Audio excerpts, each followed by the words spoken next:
The wind was cold that morning, blowing dust across the long dirt road. The sky was gray, and the only sound was the creaking of an old wooden gate swinging back and forth. Miles from the nearest town, a silent man on horseback rode along the fence line of his ranch. His name was Caleb, a quiet, single dad who had buried his voice with his wife years ago. He didn't talk much, not even to the animals on his land. He lived alone, just him and the horses, with silence as his only companion. But that day, something broke that silence. A small sound, a whimper barely louder than the wind. Caleb stopped his horse and looked toward the fence. At first, he thought it was a bundle of clothes someone had dropped. But then the bundle moved, and when he got closer, his heart sank. There, tied tightly to the old fence with a rough rope, was a girl, no older than 12 or 13. Her hair was messy, her face was pale, and her lips were dry and cracked. She had no shoes, only bruises on her ankles and dirt on her feet. Her eyes opened halfway as Caleb knelt beside her. They were scared eyes, the kind that had seen too much pain. She didn't say anything. Maybe she couldn't. Maybe she was too tired. Caleb said nothing either. He simply took off his thick brown coat and wrapped it around her. She flinched when he touched the rope, but he gently untied it, careful not to hurt her more. She was light to light as he lifted her into his arms. He didn't ask her name or where she came from. He didn't ask who did this or why. Some answers didn't matter right now. The girl tried to stay awake as the man carried her to his truck, but sleep pulled her under, like a heavy blanket. She felt the warmth of the coat, the steady beat of his heart. And for the first time in a long time, she felt safe. Caleb placed her in the passenger seat and started the engine. He looked at her for a moment, still silent, then drove toward the ranch house where no one else lived, not anymore. As they reached the house, the sky began to cry soft raindrops. Caleb carried her inside and laid her on the couch. He brought a warm blanket, a bowl of soup, and some water. She didn't wake up for hours. When she finally opened her eyes, she saw a wooden ceiling, the glow of a fireplace, and the same silent man sitting on a chair nearby, reading an old book, his cowboy hat resting on his knee. She tried to sit up, but winced. Her legs hurt. Her stomach growled. Caleb stood and brought the soup closer. He didn't smile, but his eyes were kind. She stared at him, unsure. No one had ever been kind without asking something in return. But this man, this stranger, didn't ask questions. He just handed her the spoon and stepped back. The soup was warm, and so was the room. Her hands shook as she held the bowl, but she finished every drop, then lay back down, her eyes heavy again. Caleb picked up the blanket and gently tucked her in. She looked at him once more before falling asleep, still afraid, but a little less alone. Outside, the rain tapped gently against the window. Inside, the fire crackled softly, and in that quiet ranch house, a silent man had just saved a girl who the world had forgotten. But this was just the beginning, because she didn't know it yet. But he was about to give her something she had never truly known, a home. The girl woke to the smell of eggs and toast. Sunlight slipped through the curtains, landing gently on her face. For a second, she forgot where she was. Then she remembered the rope, the fence, the cold wind, and then the silent man. He had carried her here, fed her soup, and let her sleep. She looked around the small living room. Old wooden walls, a stone fireplace, 2 chairs, 1 sofa, and quiet, so much quiet. The couch creaked as she sat up. Her legs were sore, but no longer numb. On the table was a plate of warm food and a glass of milk. Next to it, a folded note with only 2 words, "Eat up." She looked toward the kitchen empty, but outside the window, she saw him. The man was splitting wood with clean swings of an axe. No music, no radio, not even a dog barking, just silence. She didn't know his name yet, and he hadn't asked hers, but something in his stillness told her she wasn't in danger here. It's not like before. She slowly ate the food. It was simple. Eat. But it tasted better than anything she could remember. Her hands trembled as she held the fork, not from fear, but from remembering too much. After breakfast, she peeked outside the door. The man looked up but didn't speak. He gave a small nod and pointed to a wooden chair on the porch. She sat down quietly, hugging her knees. The wind brushed through the dry grass. A horse neighed softly in the distance. A rusty wind chime clicked near the barn. The world here moved slow, calm like it had nothing to prove. He worked through the morning, chopping, fixing, feeding animals. And she just watched, unsure of what to do. At noon, he returned with 2 metal cups of cold water. He handed one to her and sat down next to her. Still no words. But the silence wasn't heavy. It was gentle. She drank quietly, wondering if she should speak. But what would she say? Where would she even start? That she had no one? That she was tied up because someone called her useless? Oh, no yet. She wasn't ready, and he didn't push. He just sat beside her, watching the horizon. Later that day, she wandered toward the barn. Inside were horses, quiet and tall. She stepped slowly, nervous. But one horse gray with white spots walked toward her. She froze, then slowly reached out her hand. The horse sniffed her fingers and nudged her arm gently. She smiled for the first time in days. The man stood at the barn door, watching. He didn't smile, but he didn't stop her either. He just let her be, like she was free to choose what came next. That evening, he brought her a fresh blanket and a pair of boots, small, old but clean. She whispered, "Thank you," almost too quiet to hear. He simply nodded. No questions, no long talks. Just that same silent care. She looked around the room before sleeping. A photo of a woman on the shelf, next to a small toy horse.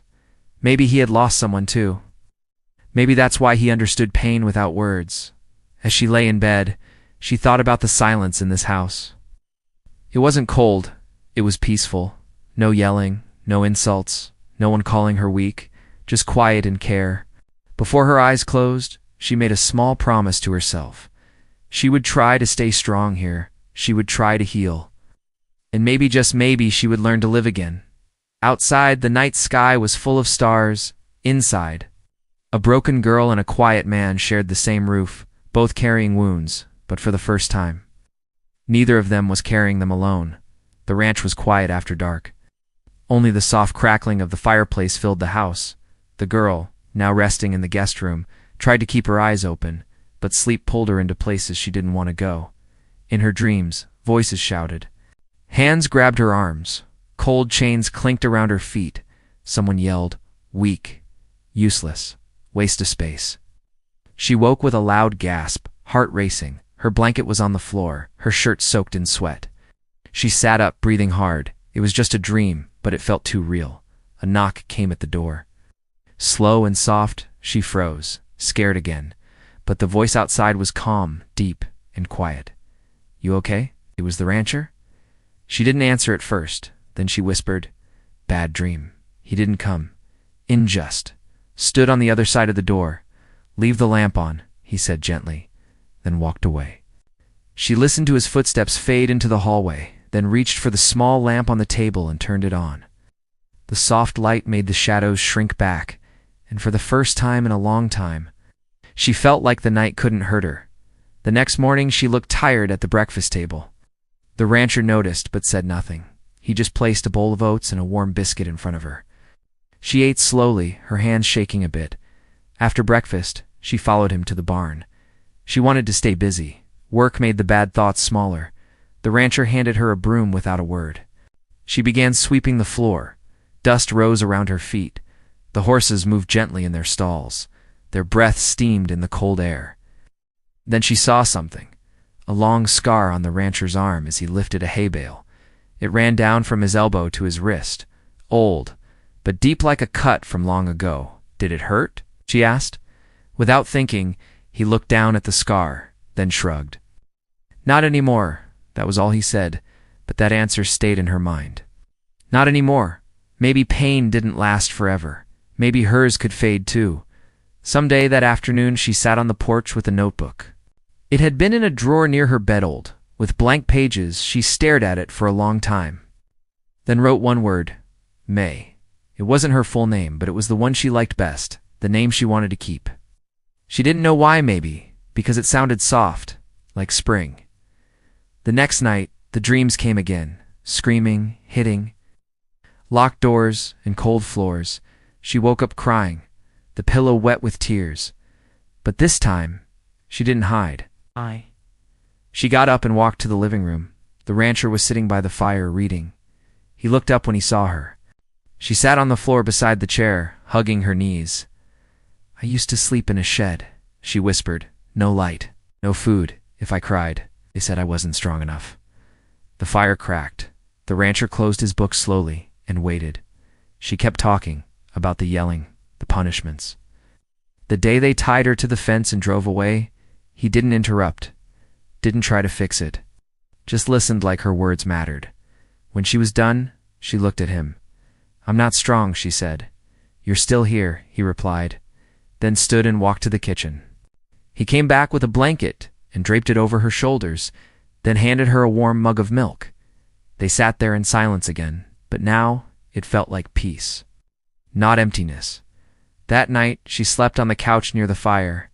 No dreams came, only warmth, the sound of logs crackling, and the feeling that someone in this world finally saw her not as weak, but as someone worth staying for.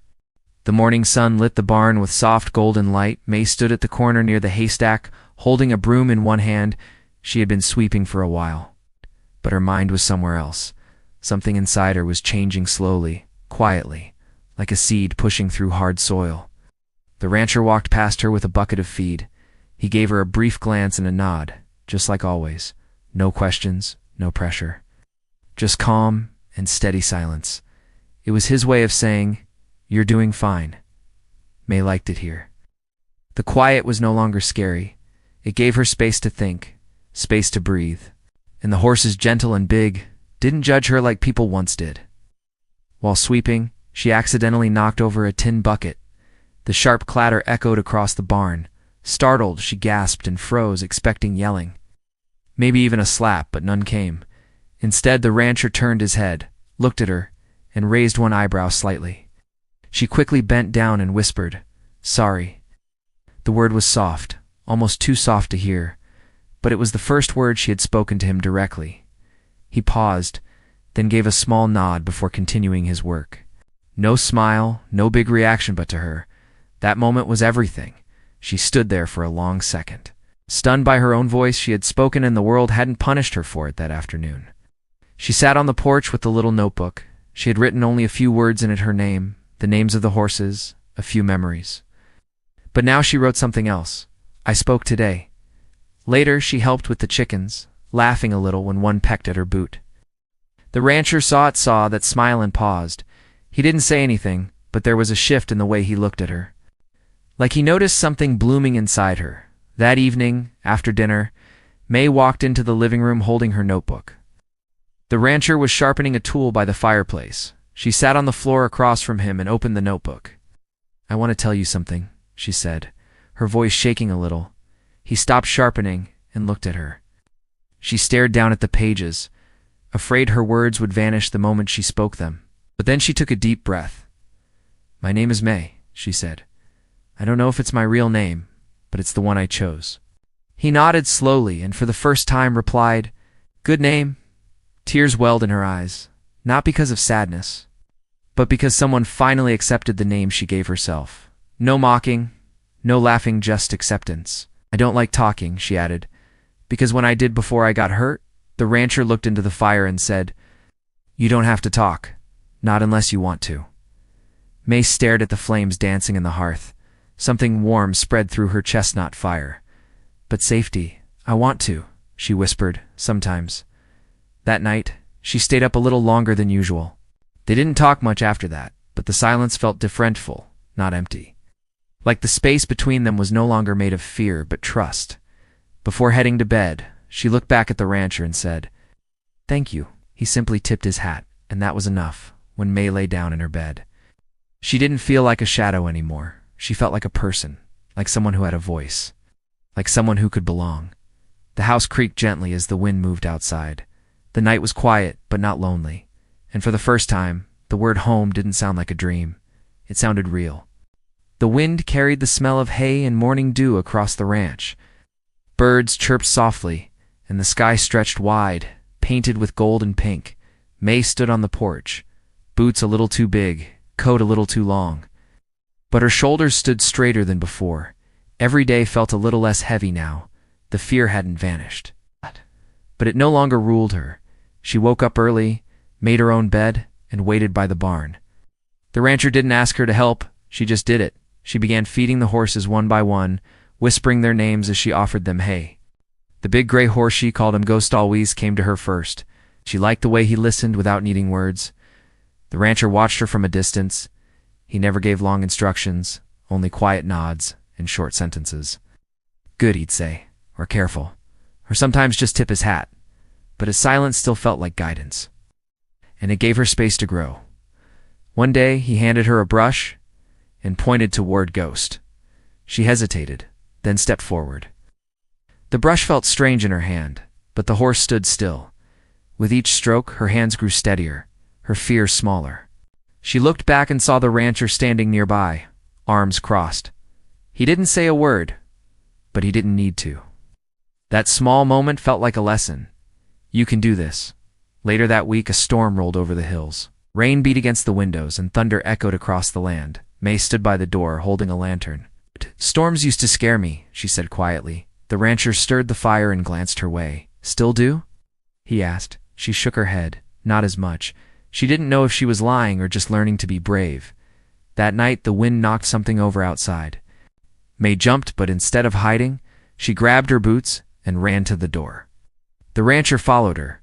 They found one of the chickens outside the coop, wet and shivering. May picked it up and tucked it inside her coat. The rancher opened the coop door for her without a word.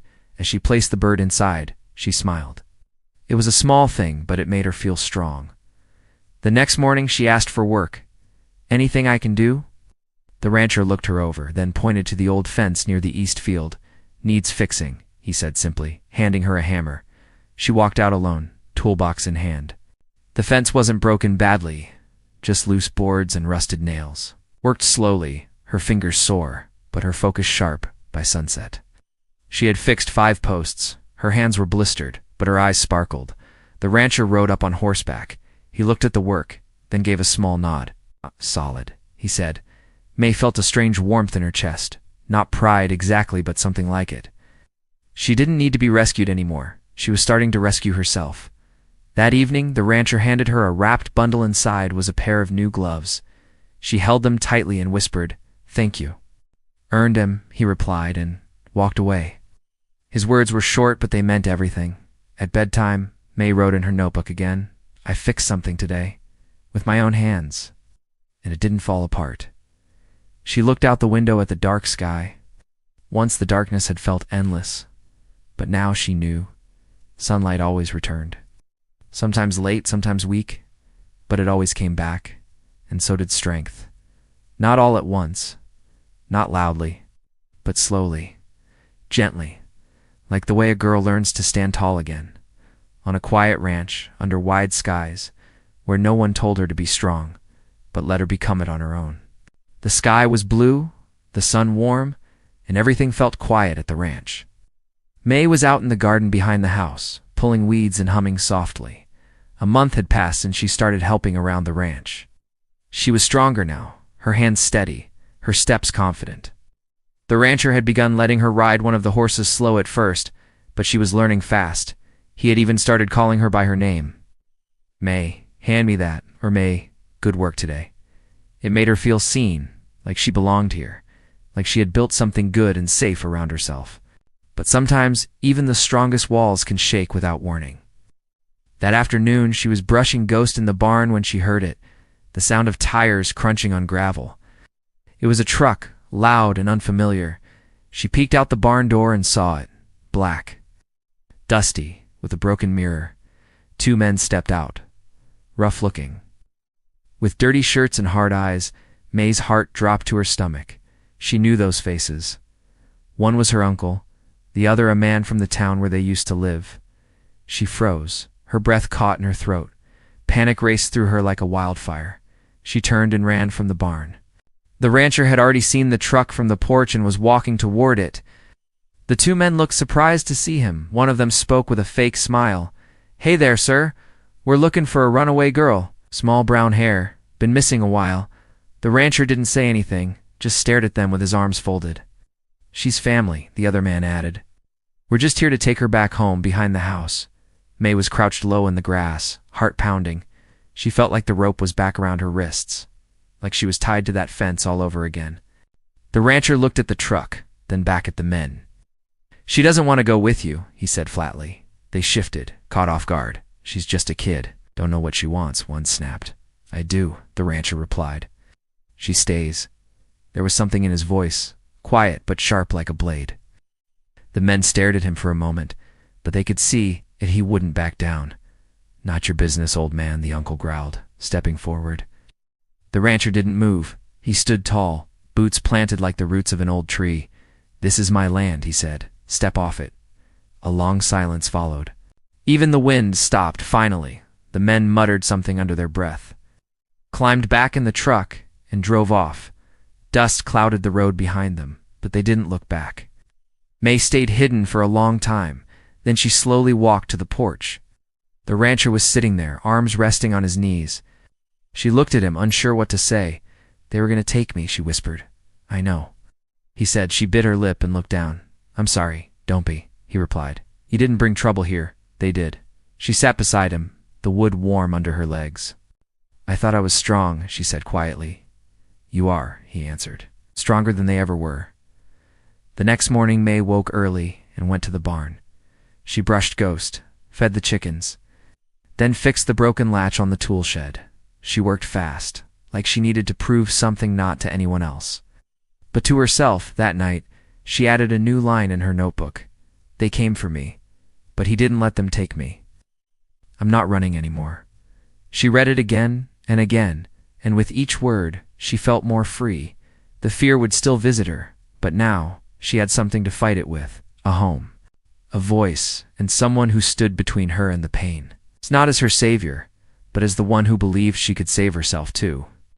The sun rose slow and golden over the quiet ranch. The air smelled of fresh grass and warm wood.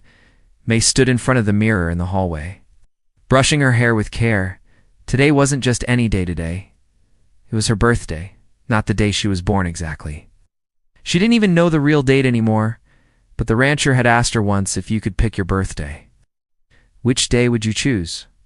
She had smiled shyly and picked today, just a regular day when the wind felt soft and the sky looked kind. And now, for the first time in her life, someone remembered. She walked into the kitchen and found a note on the table. Barn, 10 a.m., don't be late, no name, no extra words. Just like him, but her heart skipped a beat. She quickly tied her boots, grabbed her notebook, and ran outside. The horses were already fed, but the barn doors were slightly open. Inside, the floor was swept clean. And in the corner, on a small wooden stool, was a box wrapped in paper. Not shiny paper, but brown wrapping, tied with a red ribbon. She blinked, unsure if she should touch it. The rancher stood near the back wall, fixing a saddle. Without turning, he said, It's yours. She walked over slowly and sat beside the box. Her hands trembled as she untied the ribbon. Inside was a hand-carved wooden horse, small enough to fit in her palm. Its eyes were gentle, just like Ghost's. Its mane was made from rough twine, carefully glued in place.